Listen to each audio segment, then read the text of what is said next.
Nós estamos vivendo dias onde nós estamos falando que queremos experimentar, mas nós precisamos entender o que isso significa. Eu gostaria de, à luz do texto escrito de Isaías capítulo 44, compartilhar com vocês acerca de 4 princípios a respeito do avivamento e da igreja do Senhor Jesus. Vamos ler a palavra de Deus? A Escritura diz, no verso 3, porque derramarei água sobre o sedento e torrentes sobre a terra seca. Derramarei o meu espírito sobre a tua posteridade e a minha bênção sobre os teus descendentes. E brotarão como a erva, como o salgueiro junto às correntes das águas. Um dirá: eu sou do Senhor. Outro se chamará do nome de Jacó. O outro ainda escreverá na própria mão: eu sou do Senhor. E por sobrenome tomará o nome de Israel. Glória a Deus. Pode colocar as telas, por favor, da mensagem, que daqui a pouco a gente vai passando cada ponto. Mas antes, irmãos, eu gostaria de trazer à nossa memória coisas que já aconteceram, moveres que já foram experimentados. Em primeiro lugar, gostaria de trazer à nossa memória o que aconteceu no continente europeu no século XVIII. Bem sabemos nós que, proveniente da onda do iluminismo francês, verdadeiramente outra onda de ateísmo devastou a Europa, de tal maneira que por onde você fosse, as igrejas estavam vazias. E essa realidade de uma porcentagem um tanto quanto relevante, que hasteava a bandeira do ateísmo, não foi diferente no Reino Unido. E especificamente na Inglaterra, algo aconteceu no século XVIII. Irmãos, era tão deprimente e tão deplorável a situação moral, a situação espiritual da Inglaterra, que no século XVIII eles chegaram a um ponto de constatarem que uma de cada 6 casas na Inglaterra era um prostíbulo. Uma de cada 6 casas. Você tem noção? O grau de depravação espiritual, moral, ética que aquela nação se encontrava? A realidade era triste. Bares lotados, boates, discotecas, casas de danças lotadas. E a realidade, não diferente da Europa, como bem eu mencionei aqui, as igrejas estavam vazias. Existe uma expressão que a história da igreja relata, talvez vocês já ouviram, que a realidade na Inglaterra no século XVIII era que pregadores descompromissados pregavam sermões mortos, frios, para auditórios vazios e sonolentos. E para piorar, esses pregadores desciam do púlpito e se assentavam nas mesas da jogatina para se embriagarem nas mesas de jogos. Esta era a realidade espiritual daquela nação. Mas sabe o que aconteceu? Um grupo de jovens não era um grupo de pastores, não era prioritariamente um grupo de missionários, não era um grupo de homens experientes, experimentados, era um grupo de jovens, universitários. Eles decidiram, juntos, clamarem, pagarem um preço por uma visitação do Espírito Santo de Deus. Eles estudavam na Universidade de Oxford, e lá naquele lugar, eles começaram a clamar: Senhor, derrama o teu Espírito sobre Londres, derrama o teu Espírito sobre a Inglaterra, derrama o teu Espírito sobre o Reino Unido. Você sabe, eu já visitei a Universidade de Oxford, e eu tive o privilégio de inclusive entrar em um dos locais que era conhecido como uma das salas de oração de um desses jovens estudantes universitários ingleses. Nós poderíamos destacar alguns deles, e de maneira específica, lá na Universidade de Oxford, eu pude entrar na sala de John Wesley.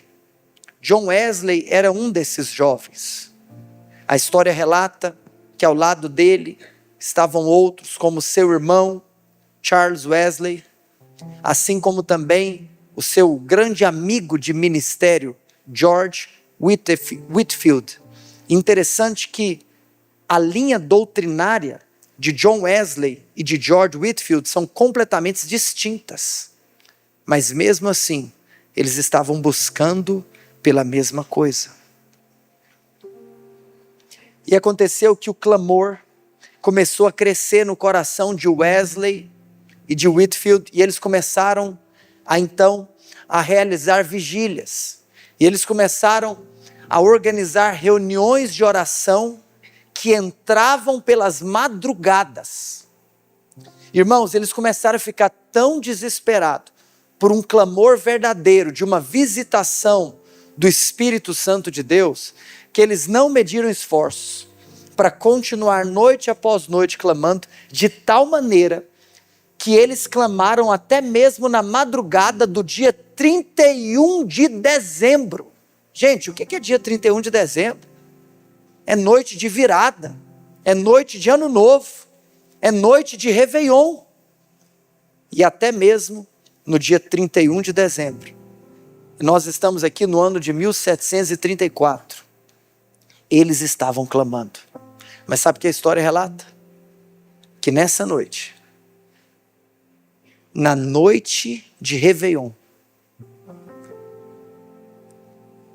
às 3 horas da manhã, o Espírito Santo desceu sobre esses jovens. O Espírito Santo desceu sobre esses universitários.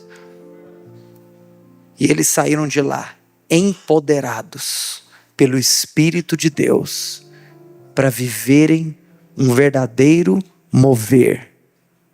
Mover esse que não foi instrumento para a salvação de centenas de pessoas, que não foi instrumento para a salvação de milhares de pessoas, foi instrumento para a salvação de centenas de milhares de pessoas.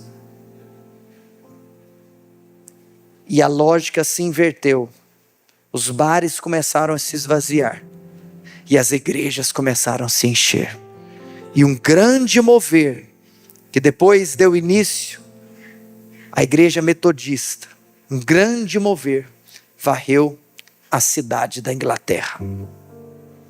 São jovens. Deus pode fazer. Basta um grupo de pessoas que estão dispostas a não fazer conta de feriado. O problema é que a nossa rasura faz conta de feriado. Eles não fizeram conta nem mesmo da noite Réveillon. Talvez você possa me perguntar, pastor, mas Mas os exemplos são esses assim,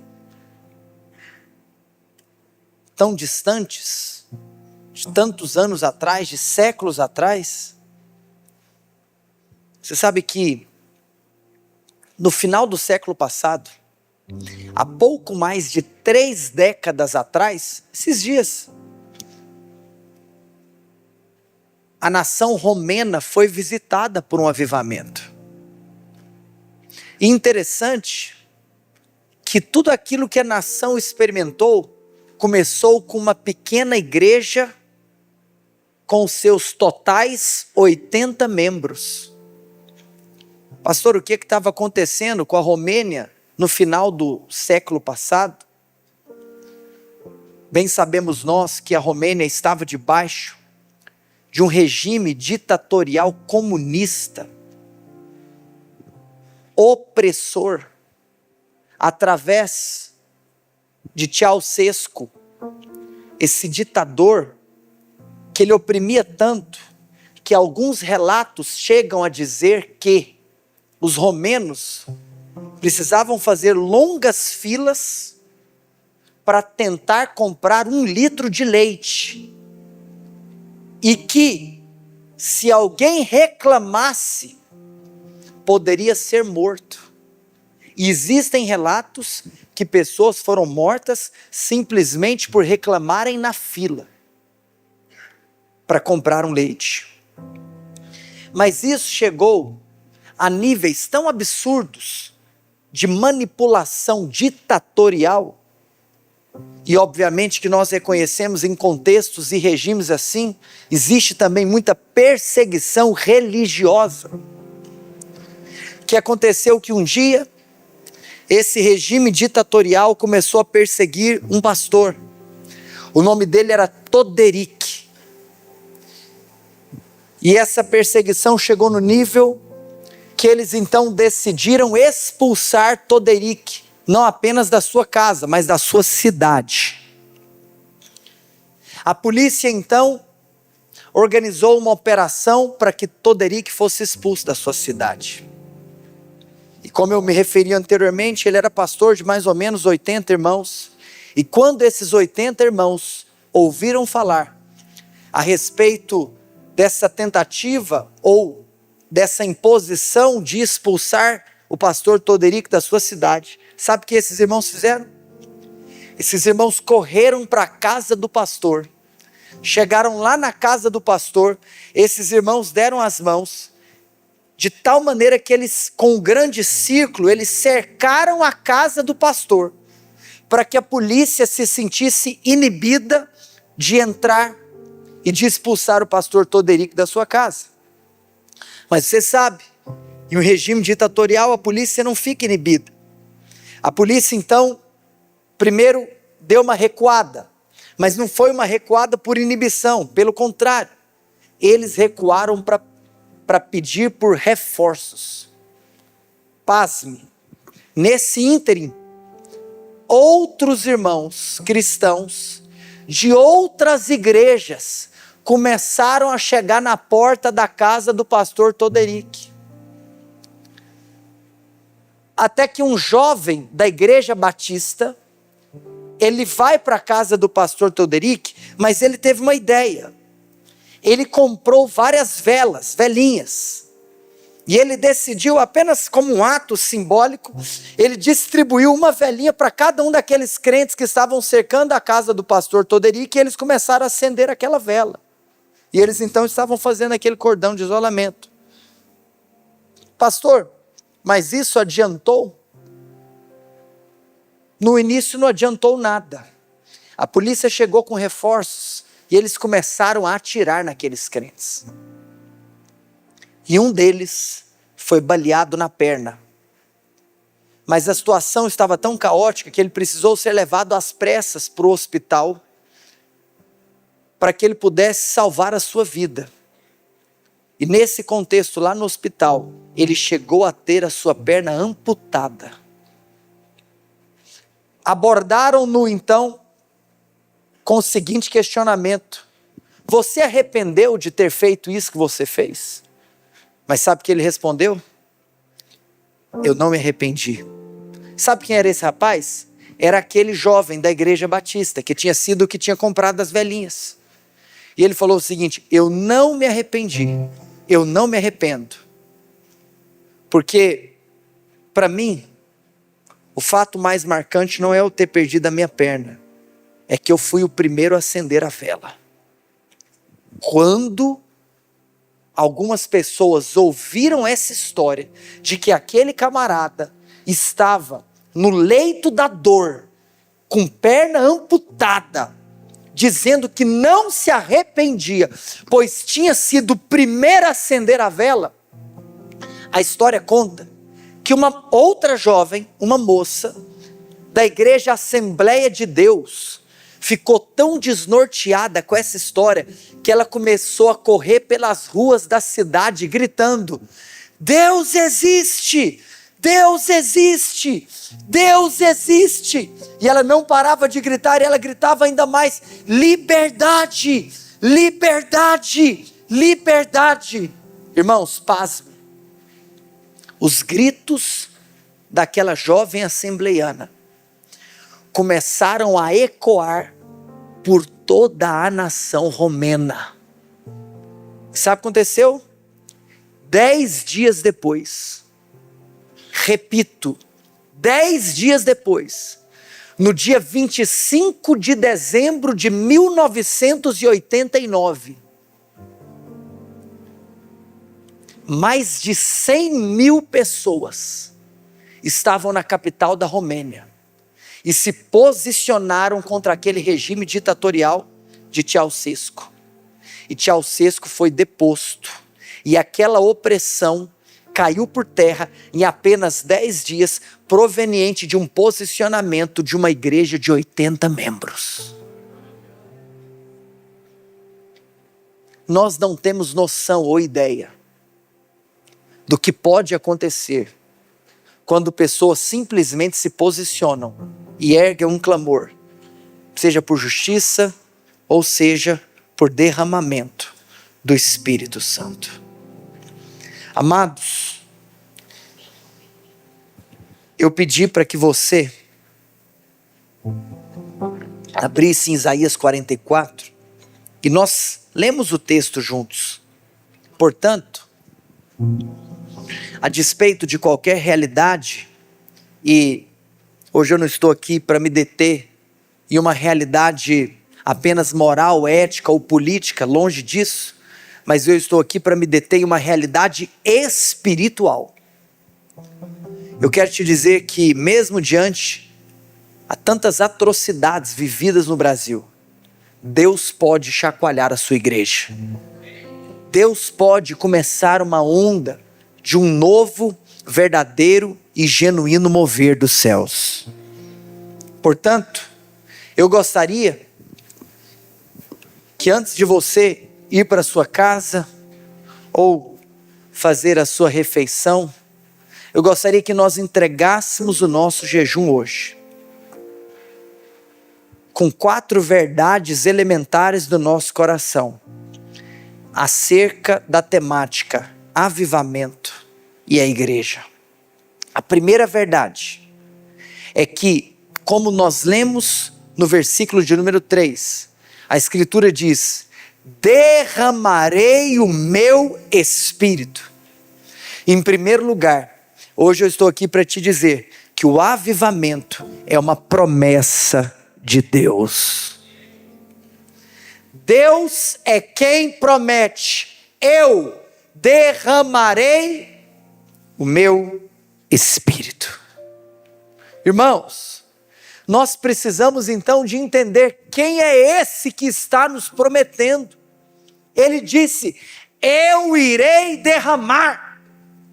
Ou seja, nós podemos entender essa promessa a partir de 2 pontos de vista, a partir de 2 perspectivas. Em primeiro lugar, o avivamento é uma promessa de Deus. Quais são essas 2 perspectivas? É como se eu poderia então sintetizar em quais são as 2 características da promessa. A primeira característica é que esta promessa dada por Deus é uma promessa segura. Diga comigo, é uma promessa segura. Pastor, por que ela é segura? Porque é Deus quem está nos prometendo. Não é um homem que está nos prometendo. Não é um pastor que está nos prometendo. Não é um líder religioso que está nos prometendo. Não é uma igreja que está nos prometendo. Não é uma denominação que está nos prometendo. Não é uma linha teológica que está nos prometendo. Não é uma junta missionária que está nos prometendo. Deus é quem está nos prometendo.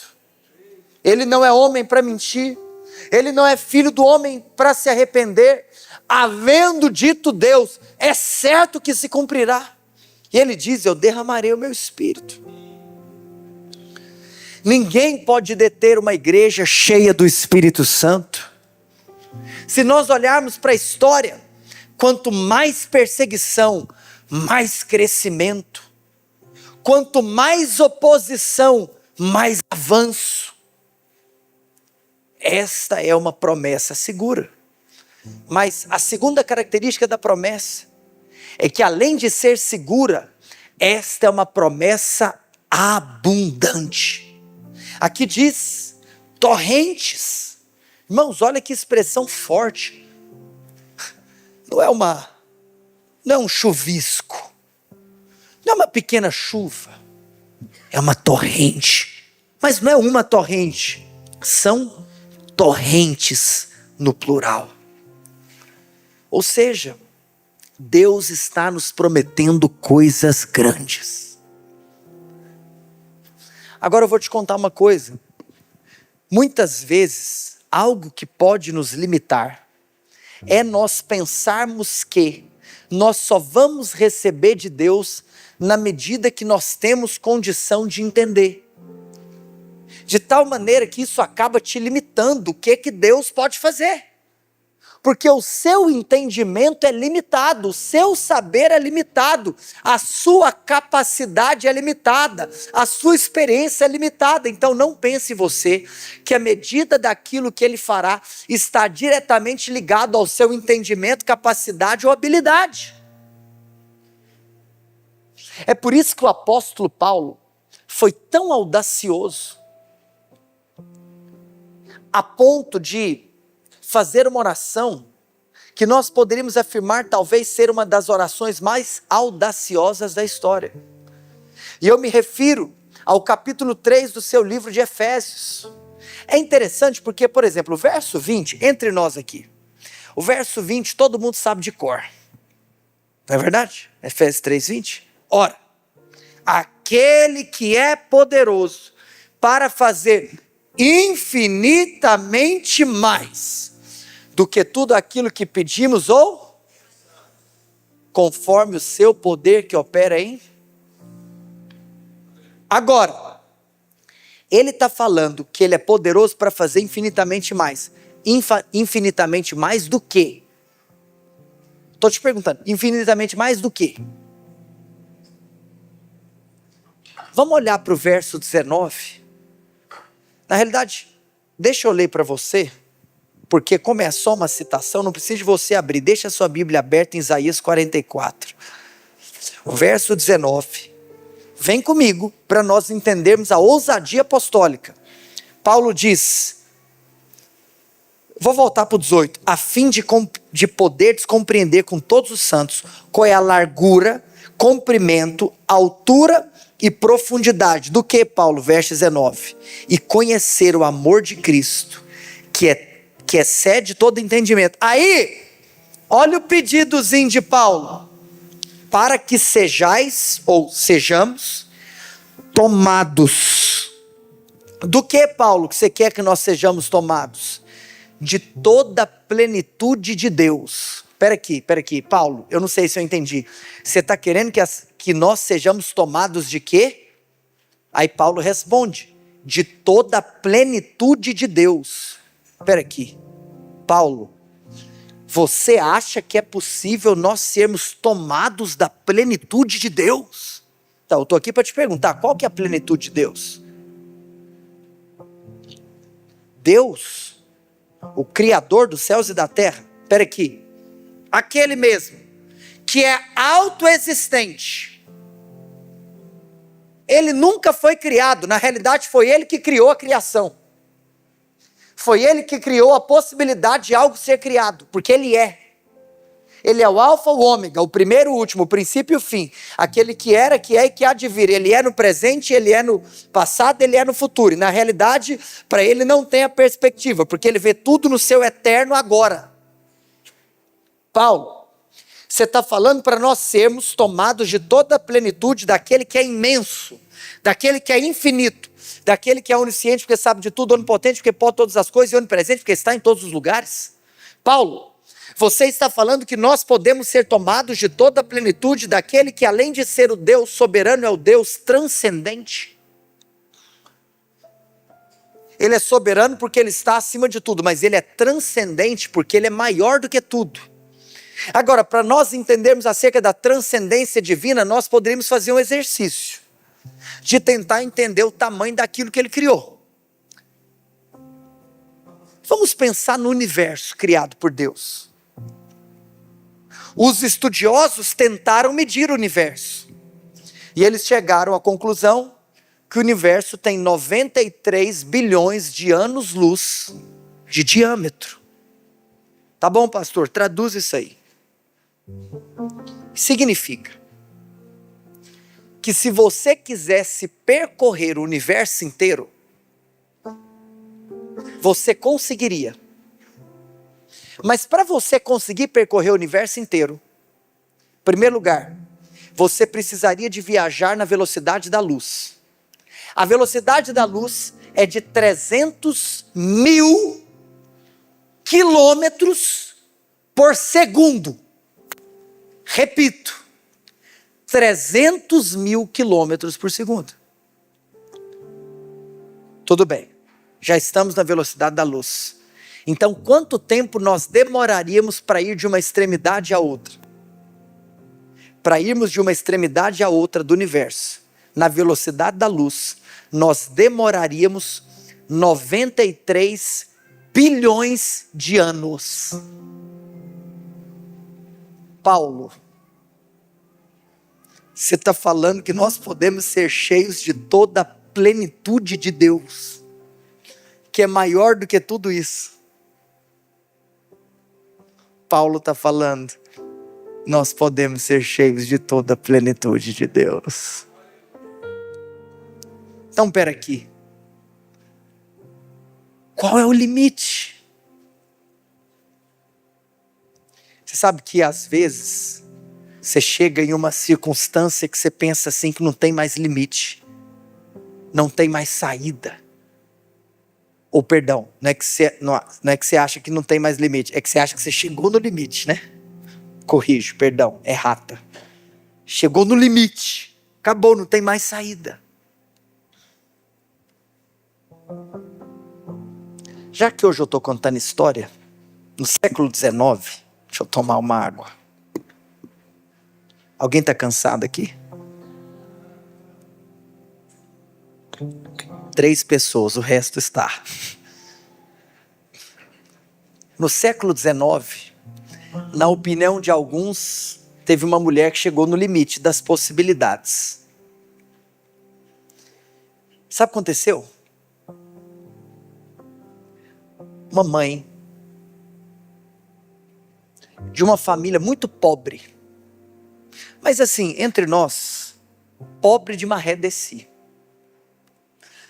Amados, junto com o seu marido, ela tinha 7 filhos e estava grávida. Sabe o que aconteceu? Seu marido adoeceu. E o seu marido faleceu. Agora, o seu marido lhe havia deixado viúva e pobre, e com muitas dívidas. Passou um tempo, fim do período gestacional, nasce o bebê. Para surpresa dela, não nasceu o 8º filho, eram gêmeos. Nasceu o 8º e o 9º. Sem marido, sem recursos, sem perspectivas.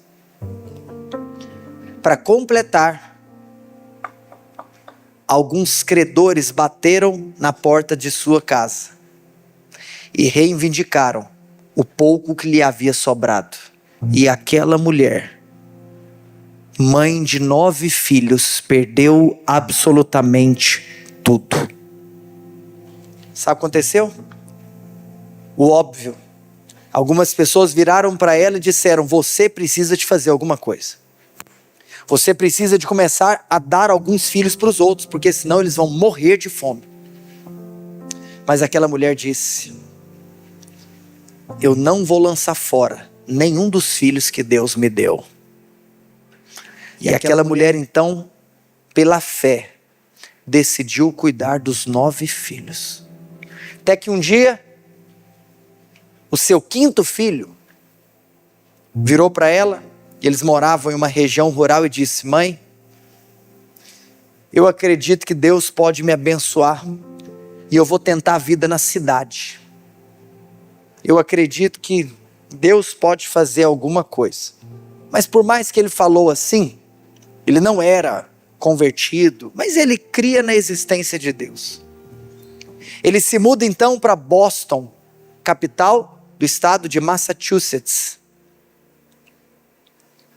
Naquele contexto, naquela cidade, ele arruma um emprego em uma sapataria da cidade de Boston.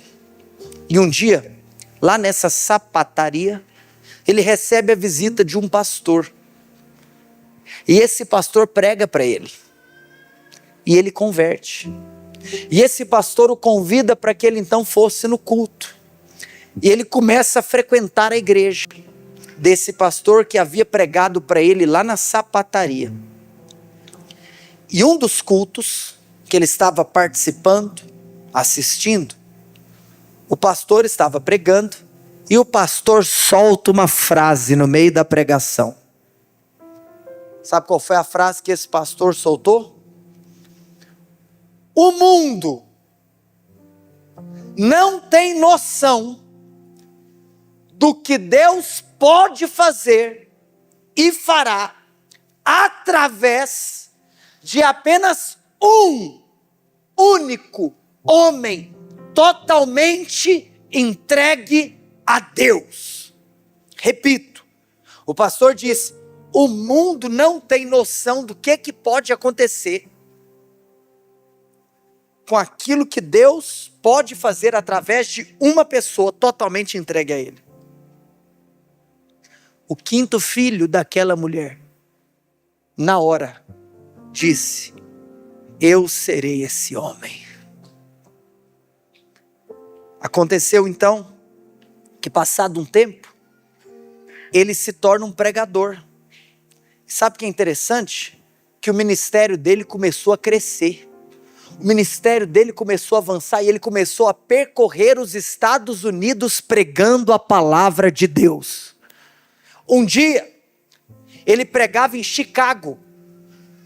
Quando, ao término da reunião em que ele era o pregador da palavra, ao descer ali as escadas do púlpito, ele se depara com 2 jovens senhoras da igreja metodista. E essas 2 senhoras viraram para aquele pastor, para aquele pregador, e disseram a ele: nós estamos orando por você. E ele, ficou feliz, mas achou também inusitado aquelas senhoras virarem para ele e falar assim: nós vamos orar por você. E ele perguntou: mas vocês vão orar por mim? Para quê? Qual área? E aquelas 2 jovens senhoras, Davi, viraram para aquele pregador e disseram: nós vamos orar para que você seja cheio do Espírito Santo de Deus. E ele falou assim: amém, pode orar. Passou um tempo, ele estava em Nova York.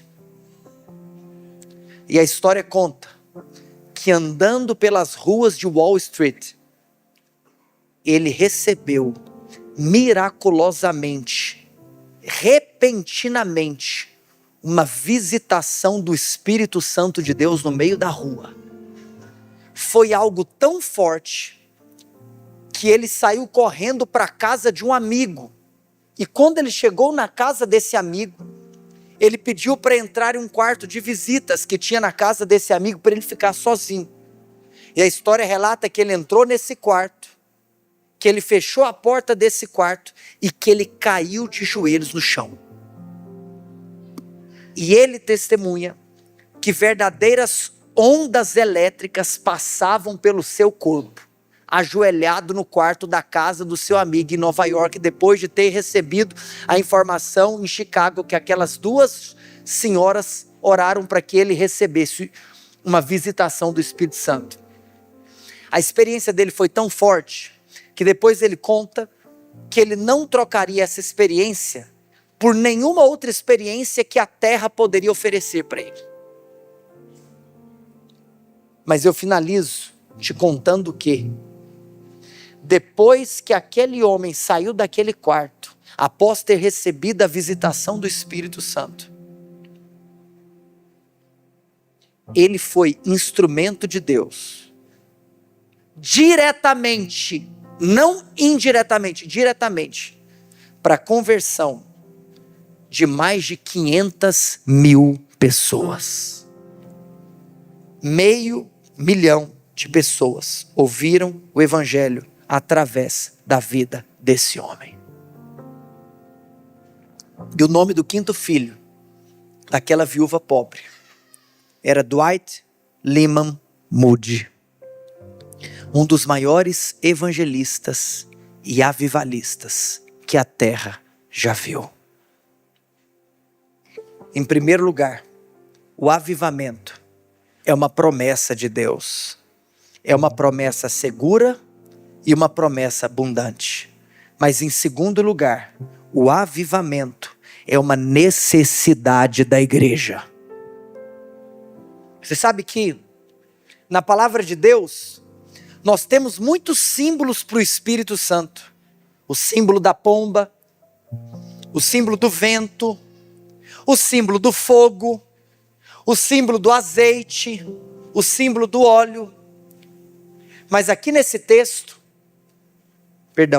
o símbolo que nós temos na palavra de Deus para o Espírito Santo é a água. É uma metáfora para nos ensinar a ação do Espírito em nossas vidas. E fazendo então referência às lições que nós podemos aprender, relacionando esse símbolo à água e a ação do Espírito Santo, eu posso te fazer 3 afirmações. A primeira das 3 afirmações é que sem água não existe vida. Não tem vida sem água. Estou pregando aqui na cidade de Goiânia, no estado de Goiás, no centro-oeste brasileiro, no Cerrado brasileiro. Pode ser que eu esteja falando aqui, talvez para agricultores. E se esse for o seu caso, eu poderia te afirmar algo que você sabe. Que você pode ter o melhor terreno do mundo. Você pode ter o melhor solo do mundo. Você, inclusive, pode ser detentor dos melhores insumos do mundo, ou da melhor tecnologia do mundo. Mas se não chover, se não descer água do céu, a semente morre mirrada no ventre do solo. O que isso significa, pastor? Não tem vida sem água. Sabe o que isso significa? Que nós podemos ter o templo mais bonito dessa cidade. Nós podemos ter os melhores recursos da nossa geração. Nós podemos ter a melhor tecnologia à nossa disposição. Nós podemos ter os melhores músicos. Nós podemos ter os músicos mais excelentes, técnicos e habilidosos. Qualquer igreja pode ter os pregadores mais eruditos, com as melhores oratórias, mas de nada adiantaria se naquele lugar não houvesse ou houver o derramamento da chuva que vem do alto. Charles Spurgeon, ele diz que é mais fácil, é mais lógico, é mais possível que um leão se torne vegetariano do que uma alma se arrepender dos seus pecados sem o toque do Espírito Santo de Deus. Apenas o Senhor, apenas o Espírito Santo de Deus tem o poder de convencer do pecado, da justiça e do juízo. Só há conversão verdadeira, só há gente nascendo de novo, aonde verdadeiramente está a água do Espírito Santo de Deus. Porque sem água não tem vida. Mas em segundo lugar, nessa correlação da metáfora da água como símbolo do Espírito Santo, nós lembramos que a água é necessária para purificação.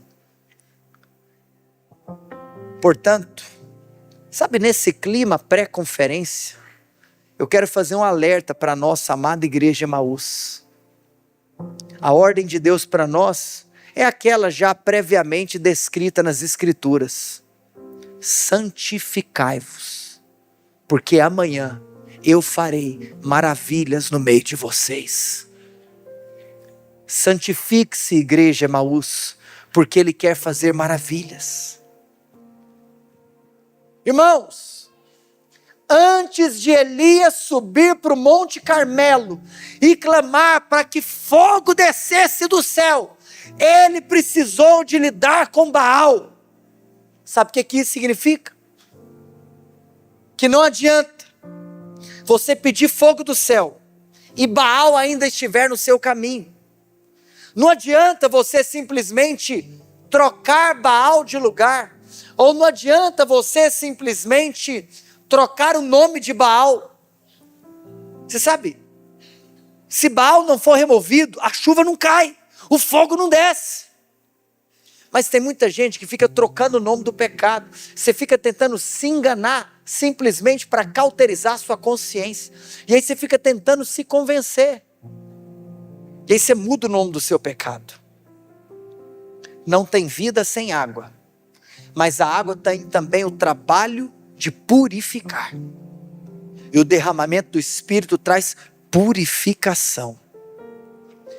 Todo avivamento na história foi precedido e regado por lágrimas de arrependimento, choros genuínos e abandonos de pecado. Porque o propósito da água é purificar. Mas a terceira característica é que a água é necessária para matar a sede. Você sabe? Eu me lembro das palavras de C.S. Lewis, onde nós reconhecemos que se nada nessa terra, se tudo aquilo que é temporal, se tudo aquilo que é passageiro, limitado, terreno, não consegue preencher o vazio no interior do homem, nós só podemos chegar a uma conclusão, que o homem não foi criado para o aqui e o agora, mas para a eternidade. Apenas aquilo que é eterno tem poder de preencher, por isso apenas um homem cheio, tomado da plenitude do Espírito Santo, pode ser plenamente feliz e satisfeito. O avivamento é uma promessa de Deus, segura e abundante. O avivamento é uma necessidade da igreja, porque não há vida sem água. É a água que purifica e é a água que mata a sede. Mas em terceiro e penúltimo lugar, o avivamento deve ser buscado pela igreja. É interessante porque aqui o profeta Isaías, ele lança duas palavras, sedento e terra seca. Irmãos, nós estávamos de jejum, amém? Quem é que teve fome em algum momento do seu jejum? Levanta a mão. Eu tive. Eu. Mas nós estamos aqui. Deu certo. Sabe por quê? Porque nós tivemos fome, não sede. Porque fome é diferente de sede. Deixa eu te contar uma coisa. Você está lá de jejum. Tem a hora que a fome bate, sim ou não? Qual que é a hora que a fome bate? Normalmente é aquela hora em que você fazia as suas refeições, que você não está fazendo. Aí naquela hora vem aquela fome insuportável. Dá uma vontade de comer assim que, meu Deus do céu, você acha que você não vai aguentar. Mas, miraculosamente, sabe o que acontece? Passa um tempo que você julgava ser insuportável e a fome passa. E a fome vai embora. Isso é real.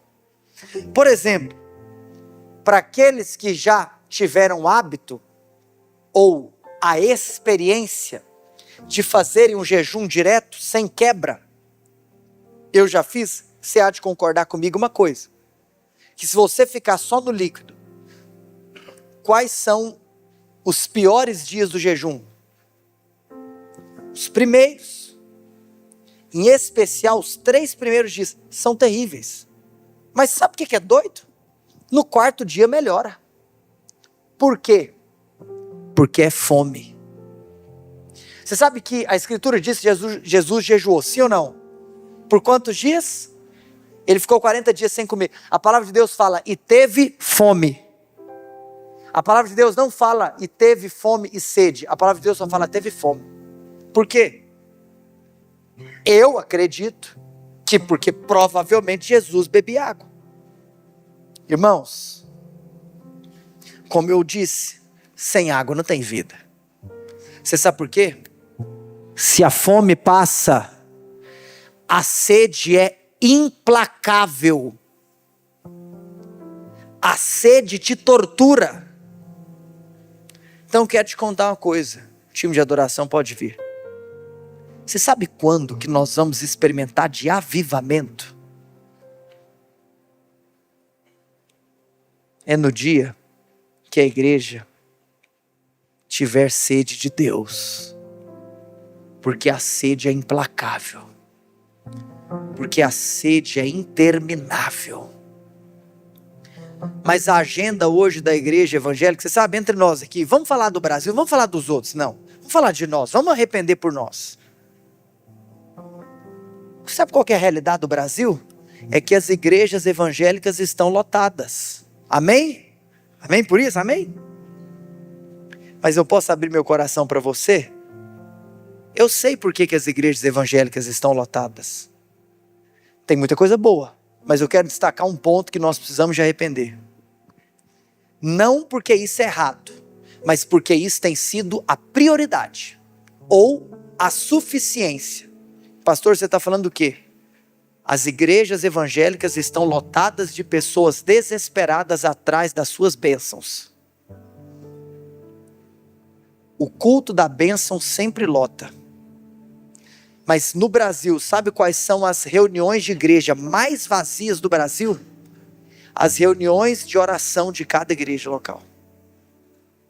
No culto da bênção, não tem cadeira para sentar. Nas reuniões de oração, não tem gente para sentar.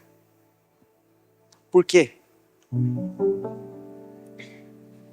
Pedir pela intervenção, pelo socorro, pelo livramento, pela provisão não é errado. Claro que não. Todos nós rogamos ao Pai e Ele nos concede tudo o que precisamos. Irmãos, daqui uns dias eu vou pregar sobre nós amarmos as bênçãos de Deus. Graças a Deus por isso. Pastor, então não estou entendendo nada, você está se contradizendo. Não. O que eu estou defendendo é que nós não podemos amar mais as bênçãos do que o abençoador. Nós não podemos ter mais sede de bênção do que do abençoador. Avivamento não é quando, em primeiro lugar, é a sede da bênção, é quando é a sede de quem abençoa. Jesus virou para aquele leproso e fez uma pergunta. Você podia me ajudar a entender. Aonde que estão os outros 9 leprosos que eu curei? Porque eu não curei só você, eu curei 10. Por que você acha que Jesus perguntou para aquele leproso curado onde estavam os outros 9? Você acha que é porque Jesus queria levantar ele como presidente do sindicato dos ex-leprosos curados por Jesus? Não era não. Porque Jesus estava abrindo o coração. Aonde estão os outros que pegaram a bênção que eu dei e foram embora? Jesus está atrás de relacionamento. Amados, o avivamento é uma promessa de Deus. O avivamento é uma necessidade da igreja. Mas o avivamento precisa ser buscado pela igreja. Nós precisamos de buscar por avivamento. Assim como nunca houve avivamento sem que antes fosse precedido por lágrimas, nunca houve sem que antes fosse precedido por muita oração e por muito jejum.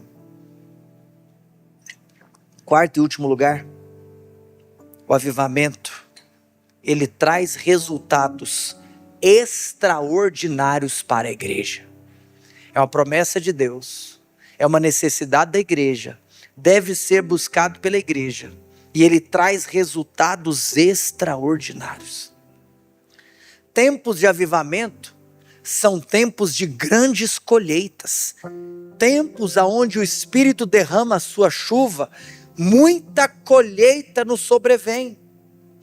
E eu posso te falar uma coisa, Deus pode fazer mais em apenas um único dia de avivamento do que a soma de tudo aquilo que a gente pode fazer em anos trabalhando com a força do nosso braço.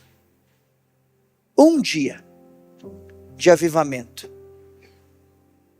milhares de almas, muito mais do que anos a gente tentando edificar a igreja na força do nosso braço.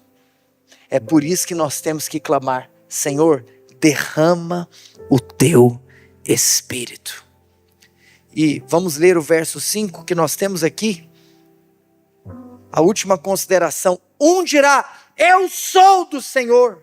Outro ainda escreverá na mão, eu sou do Senhor. Pastor, o que é isso? É que em tempos de avivamento, eu estou falando que ele traz resultados extraordinários para a igreja. Sabe o que é visível em tempos de avivamento? Um testemunho verbal dos crentes. Como assim? Te explico. Na normalidade, os crentes não fazem nada. Eu citei aqui o evangelista e o avivalista Moody. Você sabe que hoje, obviamente Moody já partiu há muitos anos, hoje existe um Instituto Moody. O Instituto Moody traz vários levantamentos evangelísticos a respeito do cristianismo no globo terrestre. Foi relatado pelo Instituto Moody que em tempos normais, 95% de todas as igrejas não evangelizam. 95% dos crentes simplesmente vem para o culto, assiste um culto, vai embora para casa, vive a sua vida e volta daqui uma semana sem ter feito nada para Deus. 95% dos cristãos do mundo não abrem a boca para falar que Jesus salva. Se você está me ouvindo e faz parte desse grupo, hoje é uma oportunidade para você arrepender de seus pecados. Mas eu quero te contar, em tempos de avivamento, é o que nós lemos. Um dirá, eu sou do Senhor. O outro dirá, eu sou do Senhor. Em tempos de avivamento, crianças, adolescentes, jovens, adultos, velhos, idosos, ricos, pobres, doutores, analfabetos, todos eles abrem a boca e dizem, eu sou do Senhor. Tempos de avivamento. Como eu iniciei a mensagem, eu termino. Avivamento não pode ser para nós tema de pregação ou slogan de marketing de conferência. Avivamento essa promessa de Deus é a nossa necessidade que nós devemos buscar. Senhor, aviva a tua obra. Aviva a tua obra. Aviva a tua obra. O mundo jamais conheceu o que Deus pode fazer e fará através de apenas um homem totalmente entregue a Ele.